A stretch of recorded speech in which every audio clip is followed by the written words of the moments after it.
Hello guys, मैं अरविंद कुमार गोस्वामी राजकिशोरी देवी शिक्षण प्रशिक्षण सेवा संस्थान के यूट्यूब चैनल में आप सभी का स्वागत करता हूं। आज मैं आप लोगों को जो कल का अधूरा पार्ट था फर्स्ट पेपर का, इसमें हम लोग विभिन्न प्रकार की दिव्यांगता को समझ रहे हैं कि जो विभिन्न प्रकार की दिव्यांगता है वो क्या है। हमारे PWD एक्ट में 21 प्रकार की दिव्यांगता को रखा गया है। जो नया PWD एक्ट बना है 2016 में, तो इसमें एक मिर्गी था, मिर्गी के बारे में हम बताएं। एक मानसिक बीमारी है, मेंटल इलनेस। यह बौद्धिक दिव्यांगता से अलग है, एक बीमारी है जो उम्र के किसी भी अवस्था में यह बीमारी हो सकती है। बौद्धिक दिव्यांगता होती है वो 18 साल तक अधिकतम पता चल जाता है। किसी बच्चे के उम्र का, वयस्क होने का जो उम्र रखा गया है 18 साल तक, तो बौद्धिक दिव्यांगता का हम पता लगा सकते हैं। लेकिन जो मेंटल इलनेस है, इसके लिए एज कोई मायने नहीं रखता है। कभी भी किसी उम्र में व्यक्ति को हो सकता है। तो इसके बाहरी कारक, मेंटल इलनेस होने के, मानसिक बीमारी होने के बाहरी कारण क्या है? निर्धनता, जाति और वर्ग भेदभाव के कारण सामाजिक आर्थिक उत्पीड़न भी ऐसे मुख्य कारण हैं जिससे बच्चे के व्यक्तित्व पर प्रतिकूल प्रभाव पड़ता है। कहीं पर सामाजिक भेदभाव है, आर्थिक पिछड़ापन है, तो उस कंडीशंस में भी कोई व्यक्ति उत्पीड़न किसी का हो रहा है या किसी को उत्पीड़ित देख रहा है, तो उसके बारे में वो ज़्यादा सोचने लग जाता है।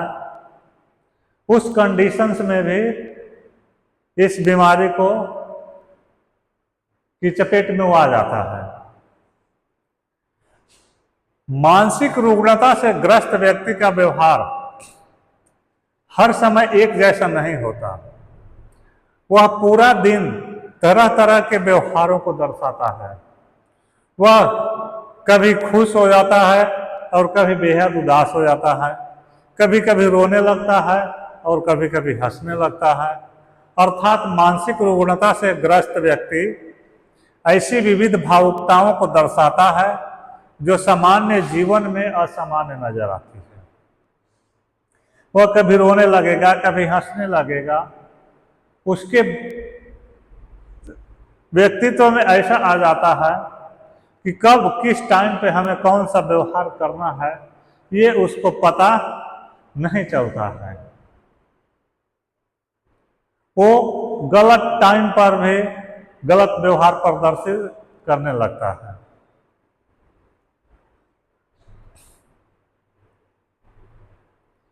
व्यग्रता, व्यग्रता क्या है?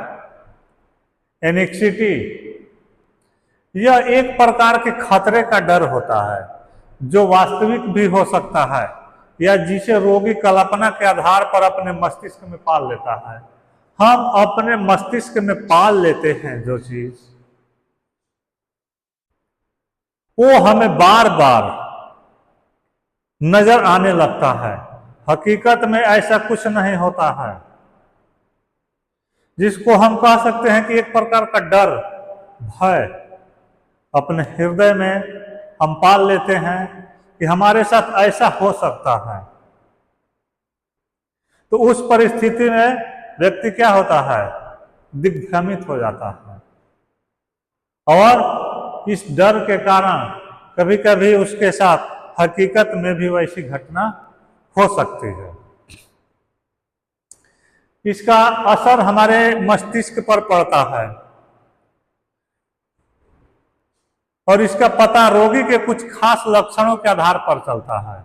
जैसे ये अचानक कांपने लगेगा, सामने उसको कुछ दिखाई नहीं दे रहा है, वह कल्पना किया है कि हमारे साथ ऐसा हो सकता है, ऐसा हो रहा है, कांपने लगेगा, उसे बेचैनी होने लगेगी, दिल की धड़कन अचानक बढ़ जाएगी, मांसपेशियों में तनाव आ सकता है, खिंचाव आ सकता है, शरीर में जकड़न हो सकता है।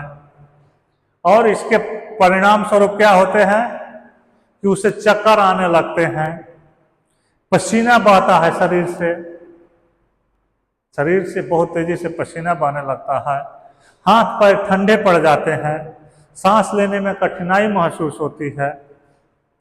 तो इसी को व्यग्रता कहा जाता है, या एक प्रकार की बेचैनी, जिसमें व्यक्ति के साथ वास्तविक घटना नहीं हो रहा है लेकिन उसे महसूस हो रहा है। आगे है मनोविकृति। साइकोसिस क्या है?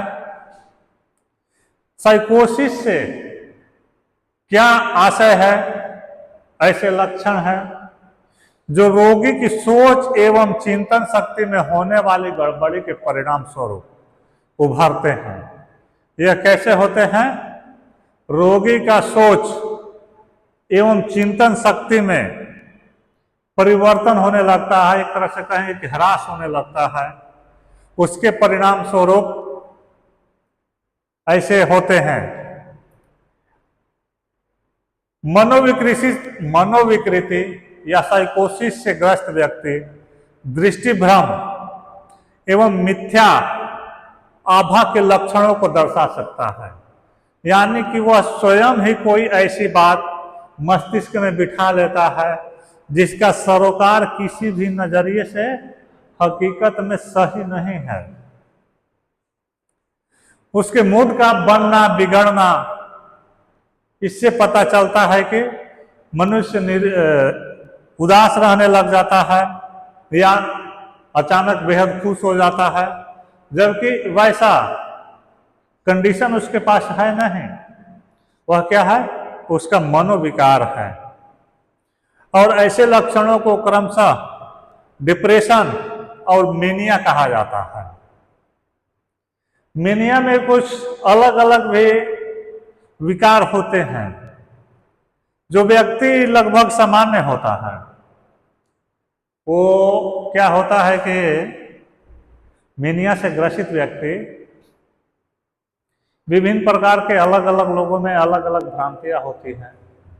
कुछ लोग क्या है कि शौच जाने के बाद अपना हाथ पैर पूरा, हाथ को पूरा इतना धोएंगे, पैर को घुटना तक धोएंगे, काफी उसको मल मल को रगड़ेंगे।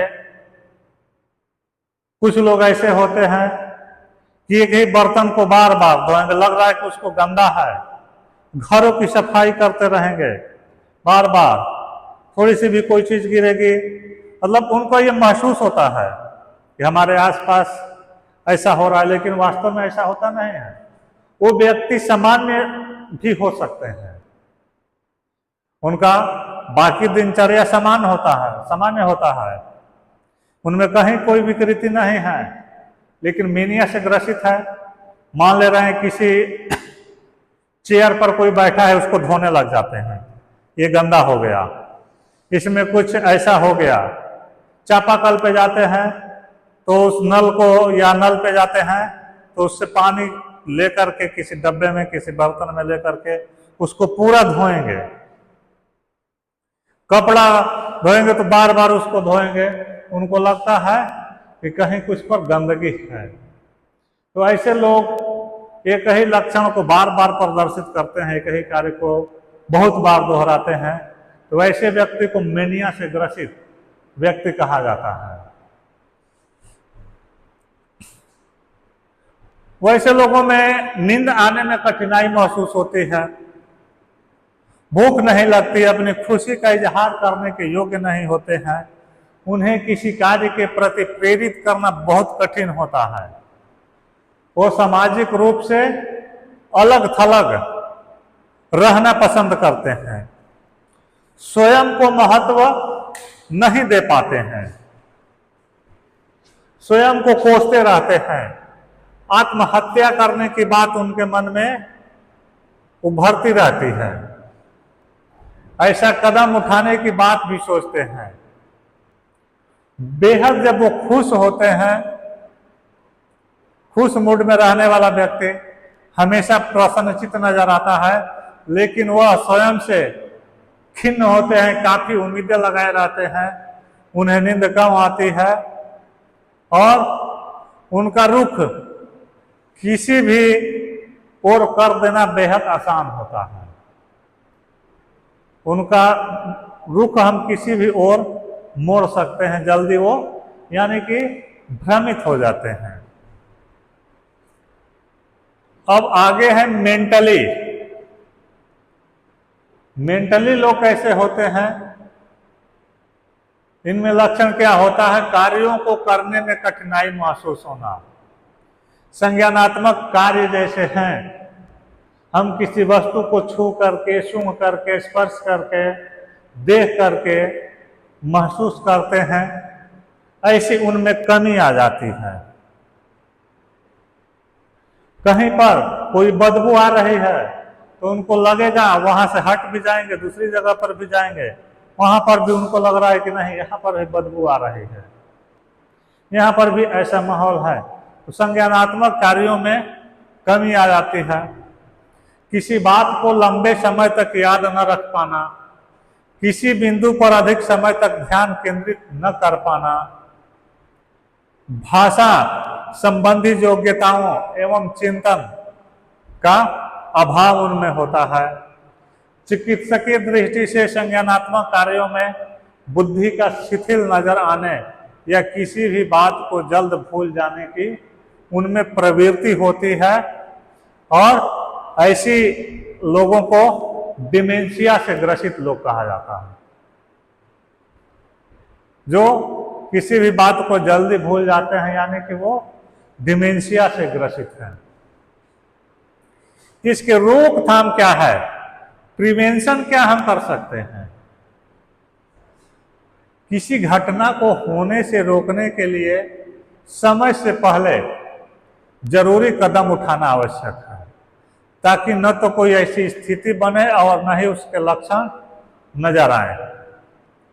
रोकथाम में जोखिम की पहचान करना और ऐसे जोखिम से बचने के लिए सुरक्षात्मक कारकों को लागू करना शामिल है। हमें पहले ही सुरक्षात्मक उपाय, जैसे हम मान ले रहे हैं कि दिशा निर्देश हमारे गवर्नमेंट द्वारा जारी किए जाते हैं, हमारे सामान्य प्रशासन है कि बाइक पर चले तो हेलमेट लगाकर चलें, 4 व्हीलर पे चलें या अन्य गाड़ियों पर चले तो सीट बेल्ट बांध कर चलें। ये एडवाइजरी को लोग नहीं उपयोग करते हैं। हमारे देश में, हमारे राज्यों में खास करके ऐसा है, बिना हेलमेट में चलना लोग अच्छी बात समझते हैं, लेकिन दुर्घटना कहीं भी हो सकती है। घर से 1 किलोमीटर दूर या 100 नहीं होना होगा तो 100 किलोमीटर दूर भी जाएंगे तो नहीं होगी। तो अगर हम हेलमेट पहने रहेंगे तो हमारा माइंडली चोट कम से कम लगेगा, नहीं लगेगा। वो क्या करता है कि हमारे गर्दन से ऊपर जो सेंसिटिव एरिया है, मुंह है, दांत है, नाक है, आंख है, कान है, और पूरा हमारा नर्वस सिस्टम का एक तरह से हम क्या कह सकते हैं, सीपीयू जो है वो हमारा इस गर्दन से ऊपर ही है।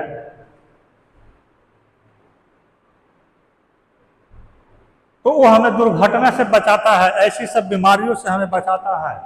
सीट बेल्ट हम बांध कर चलेंगे, कहीं कार दुर्घटनाग्रस्त होगी तो हमारी जान को बचा सकता है। हमारे देश के बहुत बड़े व्यवसायी, बहुत बड़े बिजनेसमैन, जिनका 50,000 करोड़ों में बिजनेस होता था, वो एक मामूली सी कार दुर्घटना में, बहुत महंगी कार से जा रहे थे, 70-80 लाख की उनकी कार थी, लेकिन सीट बेल्ट नहीं बांधे हुए थे। सीट बेल्ट बांधने से एयर बैग खुल जाता है जो हमें सेफ्टी करता है, वो नहीं बच पाए और दुर्घटना में उनकी मृत्यु हो गई। तो जब दुर्घटना होती है तो ये नहीं देखते हैं कि आप कितने इंपॉर्टेंट व्यक्ति है, आपके पास कितना पैसा है, आपको सेफ्टी होना जरूरी है। तो किसी भी कार्य से पहले, चाहे हम ऊंचाई पे काम किसी कार्य को कर रहे हैं, तो हमें उस तरह के सुरक्षा उपकरण पहनने की आवश्यकता होती है जो दुर्घटना की स्थिति में हमें बचाती है। भूकंप रोधी मकान बनाने के लिए गवर्नमेंट बोलती है, विभिन्न तरह के प्रचार प्रसार किए जाते हैं। क्यों? कि आपात स्थिति में आपका मकान मजबूत रहेगा तो आप ही के काम आएगा।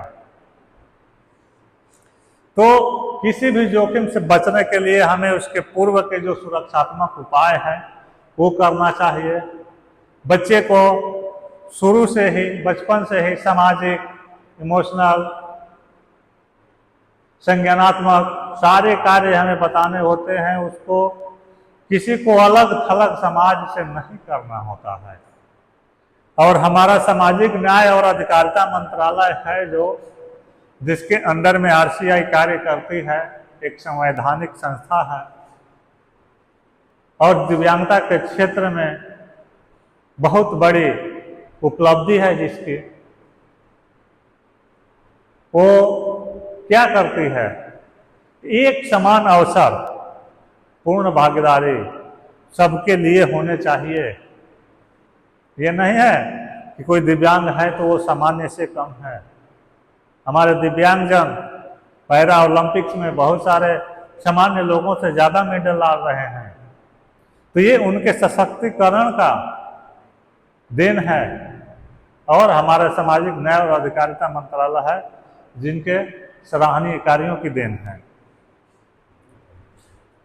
मानसिक रुग्णता से ग्रस्त व्यक्ति की पहचान करना या मानसिक तनाव के चरण से अस्थायी रूप से गुजरने वाले और मानसिक रुग्णता के कुछ विशिष्ट लक्षण दर्शाने वाले व्यक्ति की पहचान करना हमें कठिन होता है, लेकिन बेहद जरूरी होता है। समय से हम किसी रोग को पहचान कर जाएंगे तो फर्स्ट स्टेज में उनका इलाज संभव है और उसका रिजल्ट हमें पॉजिटिव मिलेगा। शब्दों के अंत तक निम्नलिखित स्थान पर मानसिक चिकित्सालयों की स्थापना की गई है। 1803 में मानसिक चिकित्सालय वाल्टेयर, 1809 में मानसिक चिकित्सालय बनारस, 1864 में मानसिक चिकित्सालय नागपुर, 1869 में मानसिक चिकित्सालय केंद्र आगरा, 1870 में मानसिक चिकित्सालय केंद्र त्रिवेंद्रम।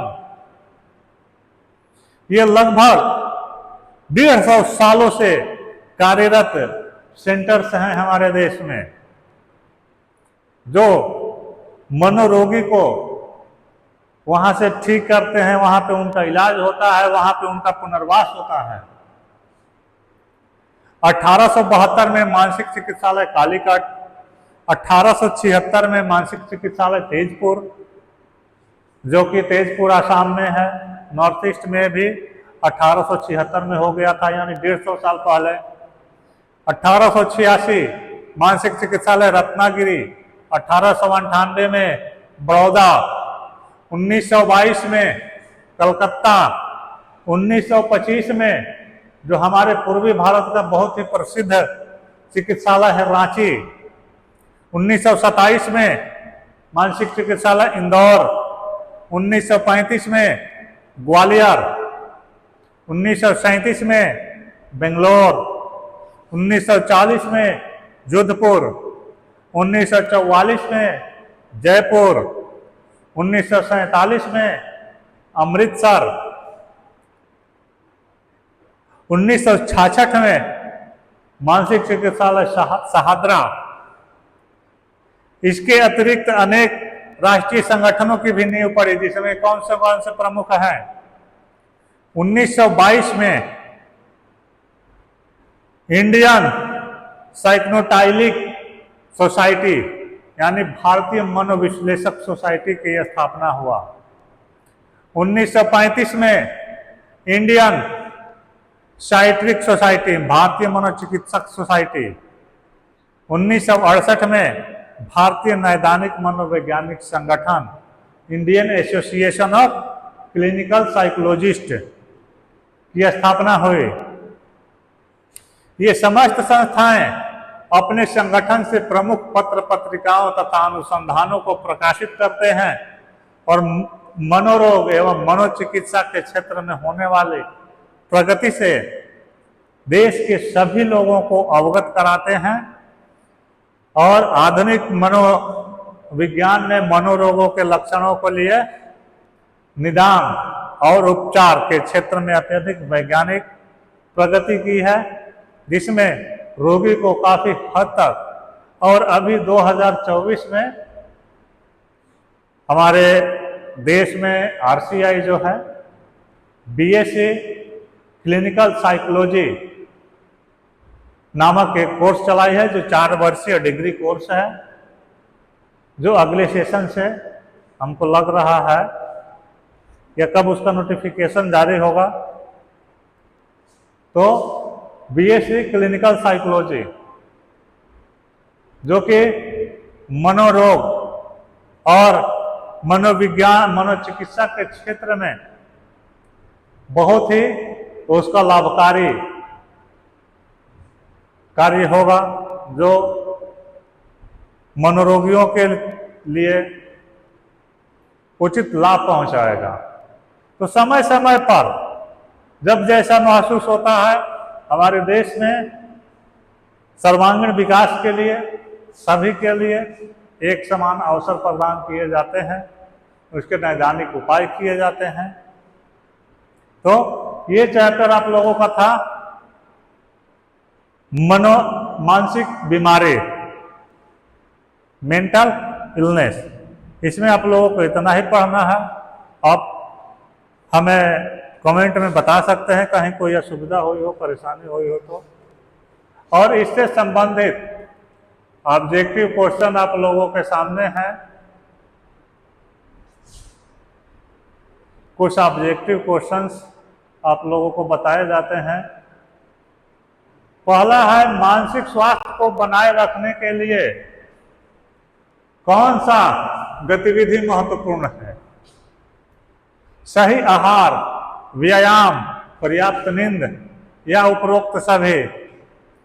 तो मानसिक स्वास्थ्य बनाए रखने के लिए हमें सही आहार, व्यायाम, उचित नींद सभी की आवश्यकता है। तो इसका आंसर होगा डी। और साध को नियंत्रित करने के लिए कौन सा तरीका उपयुक्त है?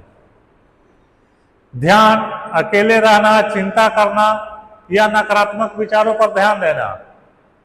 तो इसका सही आंसर होगा ए, ध्यान हमें देना होगा। विभिन्न प्रकार की नेगेटिव बातों को नहीं सोचना होगा, अकेले नहीं रहना होगा। अकेले रहने में कहा जाता है कि 100 बीमारियों की जन्म देती है। हमारा माइंड जब खाली रहता है, किसी कार्य में नहीं रहते हैं, तो हम 100 बीमारियों को जन्म देते हैं। ज्यादातर निगेटिविटी सोचते रहते हैं। तो इसलिए अकेला रहना बहुत अच्छी बात नहीं होती है।